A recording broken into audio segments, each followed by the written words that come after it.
හිතවතුනි මං අද මේ කතා කරන්න බලාපොරොත්තු වෙන්නේ නියම සුදුසු කාලය යොදාගෙන හඳුනාගෙන වගා කිරීමේ වැදගත්කම ගැන වචන කීපයක් කතා කරන්න.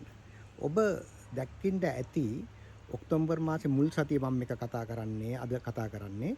ඉතින් ඔබ දකින්න ඇති මේ දවස්වල ඔබේ ගෙවත්තේ මල් වැට ඉක්මනට වැඩෙනවා. ඒ වගේම දකින්න ඇති පොඩි පැල වැඩෙන්නේ නැතුව එහෙම්ම නතරලා තිබුණ පැල ඉක්මනට වැඩෙන්න පටන් ගන්න තියෙනවා. එතකොට තේ දලු ප්‍රමාණය ටිකෙන් ටික වැඩි වෙන්න පටන් ගන්න තියෙනවා තේ වතු වල. එතකොට මොකද්ද මේකට හේතුව? මේ සුදුසු කාලය හඳුනාගෙන තමයි අපේ මිතුම් මිත්තෝ අපේ භෝග බීජ පොළවට දාලා තියෙන්නේ. හැබැයි පහුගිය කාලේ රසායනික පොහොරත් එක්ක මේක අමතක කරලා දැම්මා. තන්තෝසයි කියන්න නැවතත් අපේ රටේ මේකේ වටිනාකම ගැන අවබෝධයක් මේ වෙන විට හඳුනා ගැනීමක් තියෙනවා. ඇත්තටම අපි දන්නවා අපේ බීජ සකස් වෙලා තියෙන්නේ මේ සුදුසු කාලෙදි පැලවෙන්න. මේක අපේ මුතුන් මිත්තෝ අවුරුදු ගාණක් ඒගොල්ලෝ පොළොවට දාලා තියෙන බීජ මෙන්න මේ සුදුසු කාලේ. ඒ කියන්නේ මේ වප් මාසේ වපුර්ණ මාසේ තමයි බීජ පොළොවට දාලා තියෙන්නේ.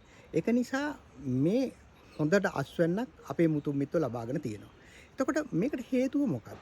මේකට හේතුව එකක් තමයි මේ බීජවල තියෙන ඥානමය සැකස්ම. ඒ බීජ පොළොවට වැටිලා පැලවෙලා වර්ධනය වෙලා අස්වැන්න ලබා දෙන්න පුරුදු වෙලා තියෙන්නේ මෙන්න මේ කාලය තුල.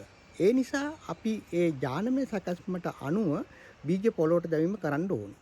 ඊළඟ කාරණේ තමයි පසේ මේ වෙලාවේ විශාල හියුමස් ප්‍රමාණයක් තියෙනවා. හියුමස් තමයි ඇත්තටම ඊටාම වැදගත් වෙන්නේ ගොවිතැනේදී. ඊටාම වැදගත් කාරණේ තමයි හියුමස්. හියුමස් කියන්නේ සත්ව සහ ශාක කොටස් දිරලා ගිහිල්ලා අවසාන අවස්ථාවක තියෙන අවස්ථාව.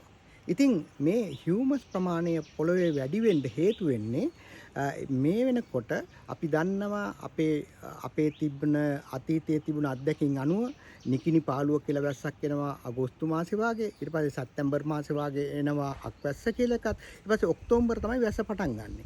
ඔක්තෝබර් වැස්ස පටන් ගන්න කාලය වෙනකොට පොළරුඩු පොළොවට වැඩිලා තනකොළ පොළවේ මැරිලා පොළවේ සත්තුන්ගේ මල පහ පොළවේ පොහොර සත්තුන්ගේ පොහොර පොළවේ තැම්පත් වෙලා තියෙනවා. ඉතින් මේ වෙලාවේ පොළව මේ හියුමස් කොම්පෝස් හැදීම පටන් ගන්නවා.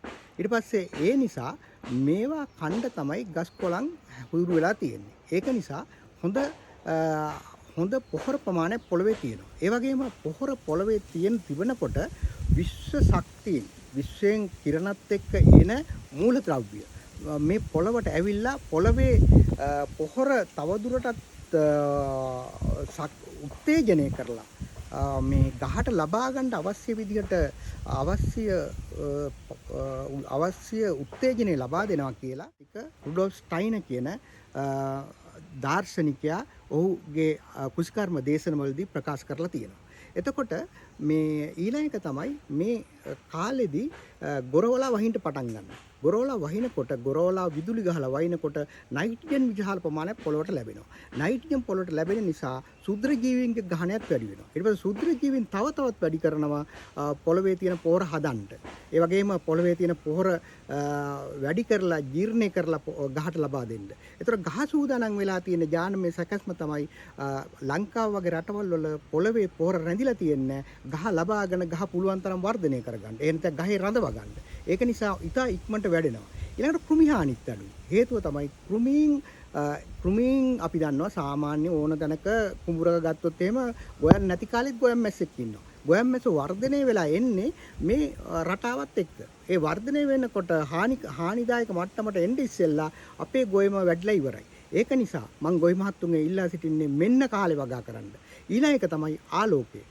ආලෝකය මේ වෙලාව වෙන ආලෝක කිරණ ගහක වර්ධනයට අවශ්‍ය කරන ඉතා හිතකර ආලෝක කිරණ තමයි එන්නේ. ඉතින් මේක නිසා අපිට මේ සියලුම දේවල් මෙතෙන්දී අපිට ප්‍රයෝජනවත් වෙන්න නිසා වැදගත් වෙන්න නිසා මේක තමයි පොළ වගා කරන්න සුදුසු කාලේ. දැම්මම ගොවි මහත්තුරුනි ඔබගේ ලියද්දේ නියරේ වක්කඩේ බඳින්න වහින වතුර ටික එකට එකතු කරගන්න ඊට පස්සේ වගාව පටන් ගන්න නියම කාලෙට වගා කරලා ඊළඟට නියම වියලි කාලෙදී අස්වැන්න නෙලා ගන්න පුළුවන්. වැවේ වතුර ටිකයි එතකොට වගාවට යන්නේ. වැවේ වතුර ඉතුරු වෙනවා. වැවේ වතුර ඉතුරු වෙනකොට භූගත ජල මට්ටම ඉහළට එනවා. ගස්කොළන් ගමේ කොළ පාටට හිටිනවා. ඊළඟ වැස්සට මේක උදව්වක් වෙනවා. වැස්සට සහයෝගයක් වෙනවා. බොහොම ස්තුතියි.